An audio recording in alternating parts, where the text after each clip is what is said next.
Gritty photos capture urban decay and street life of New York City in the 1970s. In the 1970s, New York City was a broken, ungovernable metropolis barreling into anarchy. New Yorkers remember this decade as the bleakest, most crime-ridden, and most uncertain time the city has ever faced. It was a time of economic, criminal, and cultural shifts occurring at once that changed the city's prospects.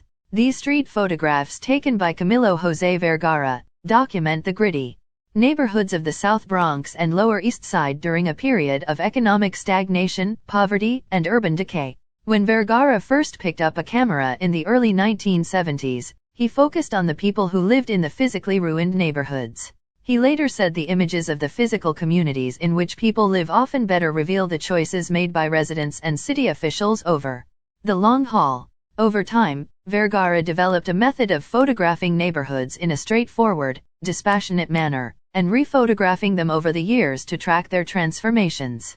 The New York City of the 1970s was practically bankrupt and hemorrhaging population. Subway trains were covered in graffiti, inside and out. Crime was rampant. Women were warned to remove jewelry while walking the streets for fear that their necklaces would be ripped from their necks. Vast areas of the Bronx and Upper Manhattan were torched. Prostitutes and pimps frequented Times Square, while Central Park became feared as the site of muggings and rapes. Homeless persons and drug dealers occupied boarded-up and abandoned buildings.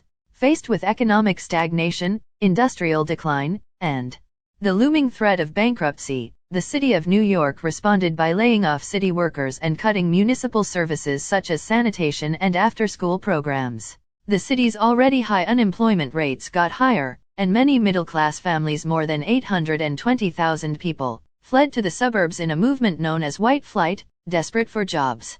The New York City blackout of 1977 struck on July 13 of that year and lasted for 25 hours, during which Black and Hispanic neighborhoods fell prey to destruction and looting.